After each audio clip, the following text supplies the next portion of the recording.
നമസ്കാരം.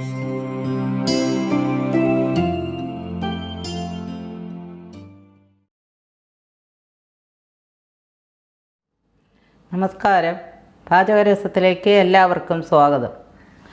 നമുക്ക് ക്രിസ്തുമസൊക്കെ വരികയല്ലേ. ക്രിസ്തുമസ് വരുമ്പോൾ ഈസ്റ്ററിനും ക്രിസ്തുമസിനും ഒക്കെ നമ്മൾ വട്ടയപ്പം ഉണ്ടാക്കാറുണ്ട്. ഇന്നൊരു വട്ടയപ്പമാണ് ഉണ്ടാക്കുന്നത്. അതാണ് ഇവിടെ കാണിക്കാൻ പോണത്. ആദ്യമായിട്ട് വട്ടയപ്പത്തിന് നമുക്ക് അരി അരയ്ക്കുകയും കുതിർക്കുകയോ ഒന്നും വേണ്ട. അരിപ്പൊടി കണ്ടാണ് വട്ടയപ്പം ഉണ്ടാക്കാൻ പോണത്. അത് വറുത്ത അപ്പപ്പൊടി വേണം എടുക്കാനായിട്ട്. നമ്മൾ പാക്കറ്റ് വാങ്ങിച്ചതാണ് ഇടിയപ്പത്തിൻ്റെ പൊടി. ആ പൊടിയിൽ നിന്നാണ് ഇന്നിപ്പം അപ്പം ഉണ്ടാക്കി കാണിക്കുന്നത്. അതിനാദ്യം ഇവിടെ കപ്പി കാച്ചുന്നുണ്ട്. എത്രയും സ്മൂത്തായിട്ട് അപ്പം ഉണ്ടാക്കണമെങ്കിൽ ഒന്ന് കപ്പി കാച്ചുന്നത് നന്നായിരിക്കും. അതുകൊണ്ട് ഒരു 2 സ്പൂൺ പൊടിയിട്ട് ഒന്ന് കപ്പി കാച്ചാൻ പോവാണ്. 2 ടേബിൾ സ്പൂൺ അരിപ്പൊടി വറുത്ത പൊടിയാണ് ഇട്ടിരിക്കുന്നത്. ഇതിലേക്ക് കുറച്ച് വെള്ളം ഒഴിച്ച് ഒന്ന് കലക്കി കൊടുക്കുക.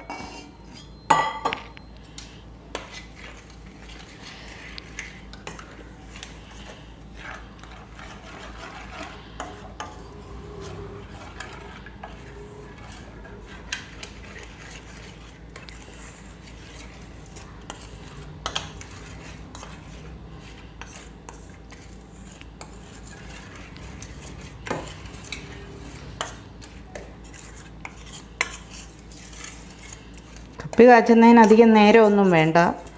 ഇത് അടുപ്പയിലേക്ക് വെക്കുമ്പോൾ തന്നെ ഇത് കുറുകാൻ തുടങ്ങും. ഇനി ഇത് അടുപ്പയിലേക്ക് വയ്ക്കാം. പൊടി നന്നായിട്ട് കലങ്ങിയിട്ടുണ്ട്.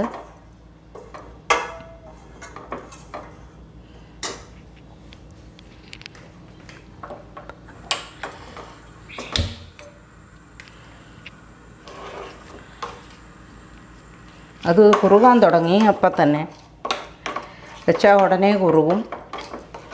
ഇളക്കിക്കൊണ്ടിരിക്കുക. കുറുകി. ഇനി ഇറക്കി വയ്ക്കാം. ഇനി ഇതിവിടെ ഇരുന്നൊന്ന് ആറട്ടെ. ഇത് നന്നായിട്ട് ആറിക്കഴിഞ്ഞിട്ട് മറ്റുള്ളതിൻ്റെ കൂടെ ചേർക്കാൻ പറ്റുള്ളൂ. ഇനി 1 കപ്പ് ആ അരിപ്പൊടി തന്നെ, കപ്പി കാച്ച ആ പൊടി തന്നെ 1 കപ്പ് പൊടി മിക്സിയിലേക്ക് ഇട്ട് കൊടുക്കുകയാണ്. നമുക്കിപ്പോൾ ഒരു വട്ടയപ്പമേ ഈ 1 കപ്പ് കൊണ്ട് കിട്ടുകയുള്ളൂ. അപ്പം ഞാൻ 1.5 കപ്പാണ്. ആ കപ്പിന് തന്നെ 1.5 കപ്പ് പൊടിയാണ് മിക്സിയിലേക്ക് ഇട്ടത്. ഇനി അതിലേക്ക് 1 കപ്പ് തേങ്ങ ഇട്ട് കൊടുക്കാം. 1 കപ്പ് പൊടിയേ ഇടുന്നുള്ളെങ്കിൽ 3/4 കപ്പോളം മതി തേങ്ങ. ഇതിപ്പോൾ 1.5 കപ്പ് ഇട്ടുകൊണ്ട് 1 കപ്പ് തേങ്ങയും കൂടെ ഇട്ട് കൊടുക്കാം. തേങ്ങ കൂടിയത് കൊണ്ട് ദോഷമൊന്നുമില്ല.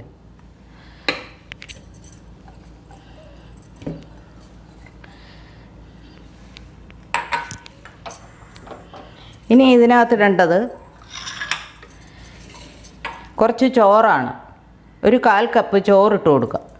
1.5 കപ്പ് പൊടിയുള്ളതുകൊണ്ട് 1 കപ്പ് ചോറും കൂടി ഇട്ട് കൊടുക്കുന്നു.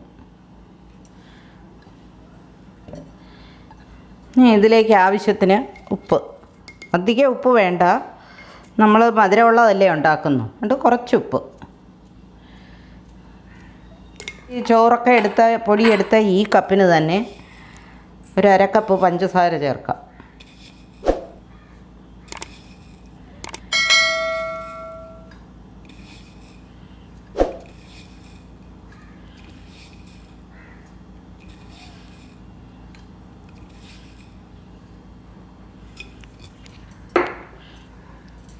ഒരു കപ്പ് പഞ്ചസാരയും കൂടി ഇട്ട് കൊടുക്കാം.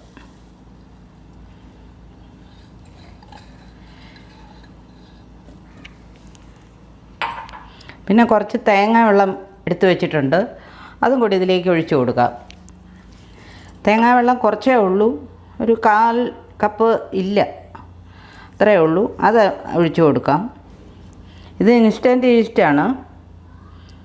അതുകൊണ്ട് ഇതിൻ്റെ കൂടെ തന്നെ അങ്ങോട്ട് ഇടാം.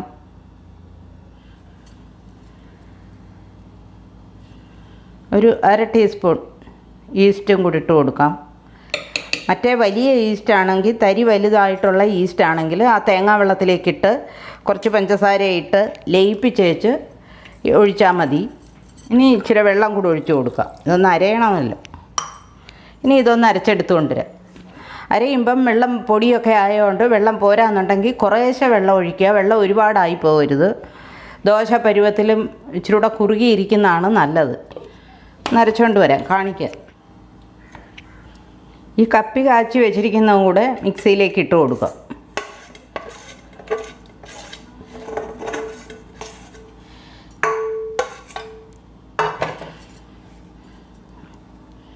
കപ്പി കാച്ചിയതും കൂടി ഇതിൻ്റെ കൂടെ അരച്ചെടുക്കണം. അരച്ച് കൊണ്ടുവന്നിട്ടുണ്ട്.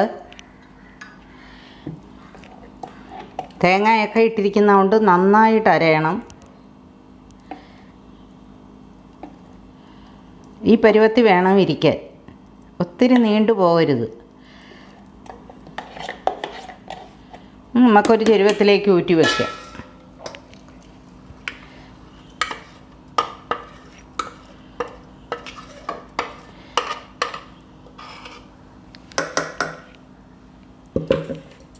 ഇനി ഇതിലേക്ക് കുറച്ച് ഏലക്കാപ്പൊടി, ഏലക്കായും പഞ്ചസാരയും കൂടെ പൊടിച്ച് വെച്ചിരിക്കുന്നതാണ്.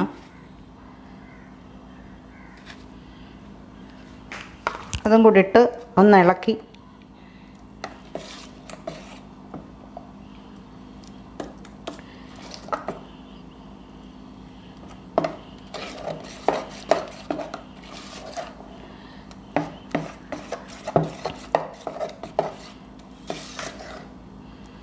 തേങ്ങ തിരുമ്മുമ്പോൾ അതിൻ്റെ അടിഭാഗം വരാതെ നോക്കണം. കറുത്ത ഭാഗങ്ങളൊക്കെ വന്നു കഴിഞ്ഞാൽ അതിന് ഇച്ചിരി കളറിന് വ്യത്യാസം വരും. അപ്പം നല്ല വെളുത്ത ഭാഗം മാത്രം എടുക്കുക. ഇനി ഇത് അടച്ച് വെച്ച് ഒരു 5-6 മണിക്കൂർ ഇരുന്ന് നന്നായിട്ട് പുളിച്ച് പൊങ്ങിയിട്ട് അപ്പം ഉണ്ടാക്കാൻ ഒരുങ്ങാവുള്ളൂ. നന്നായിട്ട് ഒരു 6 മണിക്കൂർ എത്രയും നേരം ഇരിക്കുന്നോ അത്രയും നല്ലതാണ്, പൊങ്ങണം. അതുകൊണ്ട് ഇത് അടച്ച് വയ്ക്കുക. പുളിച്ച് പൊങ്ങിയിട്ട് നമുക്ക് അപ്പം ഉണ്ടാക്കാം. വട്ടയപ്പത്തിൻ്റെ മാവ് നന്നായിട്ട് പൊങ്ങി വന്നിട്ടുണ്ട്. അരിപ്പൊടി കലക്കി നമ്മൾ വെച്ചിരുന്നത് റെഡി ആയിട്ടുണ്ട്. ഇപ്പത്തേ ഒന്ന് തവി ഇടുമ്പോൾ അങ്ങ് താഴേക്ക് പോകും. അങ്ങനെ പൊട്ടി വിരിഞ്ഞ പോലെ പതഞ്ഞിങ്ങനെ നിൽക്കണം. അപ്പോഴേ അതിൻ്റെ പരിവമുള്ളൂ. ഇപ്പം നല്ല കള്ളിൻ്റെ മണമൊക്കെ ഉണ്ട്. തേങ്ങാവെള്ളമൊക്കെ ഒഴിച്ച് ഈസ്റ്റൊക്കെ ചേർത്ത് വെച്ചോണ്ടാണ്.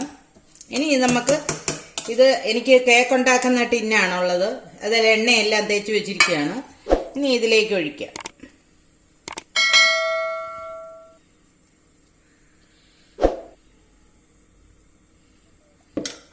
നിങ്ങൾക്ക് കേക്കിൻ്റെ ടിന്നില്ലെങ്കിൽ പ്ലേറ്റിൽ, നമ്മുടെ സ്റ്റീലിൻ്റെ പ്ലേറ്റിൽ ഒരു 3/4 പാത്രമേ ഒഴിക്കാവുള്ളൂ. നിറച്ചൊഴിക്കരുത്, ഇത് പൊങ്ങി വരും. അപ്പോൾ പകുതിയേ ഒഴിക്കാവുള്ളൂ. ഇനി വേറെ ഒരെണ്ണം കൂടെ ഉണ്ടാക്കാനുള്ള മാവ് മിച്ചമുണ്ട്. ഇനി ഇത് അടുപ്പയിലേക്ക് വയ്ക്കാം. ഇത് ഒരു സ്റ്റീമറാണ്, അതിലേക്ക് വെച്ച് കൊടുത്തു. ഒരു 10-15 മിനിറ്റ് കഴിയുമ്പോൾ ഇടയ്ക്കൊന്ന് തുറന്ന് നോക്കി നമുക്ക് കശുവണ്ടിയോ മുന്തിരിയോ ഒക്കെ ഉണ്ട് വെക്കാം. അതൊരു 15 മിനിറ്റ് കഴിയുമ്പോൾ ഇടയ്ക്കൊന്ന് തുറന്നിട്ട് ഒന്ന് അമക്കി അതിനകത്തേക്ക് വെക്കുക. എന്നിട്ട് പിന്നെയും വേകട്ടെ. എല്ലാം കൂടെ ഒരു അരമണിക്കൂർ കഷ്ടിച്ച് മതി. ഒരു 20-25 മിനിറ്റ് കൊണ്ട് വെന്ത് കിട്ടും. വട്ടയപ്പം റെഡി ആയിട്ടുണ്ട്. നല്ല സ്പോഞ്ച് പോലത്തെ വട്ടയപ്പമാണ്. ഉണ്ടോ? നല്ല മയമാണ്. ഇതേപോലെ വട്ടയപ്പം ഉണ്ടാക്കാം എല്ലാവർക്കും. ഇത് മുറിച്ച് കാണിക്കാം.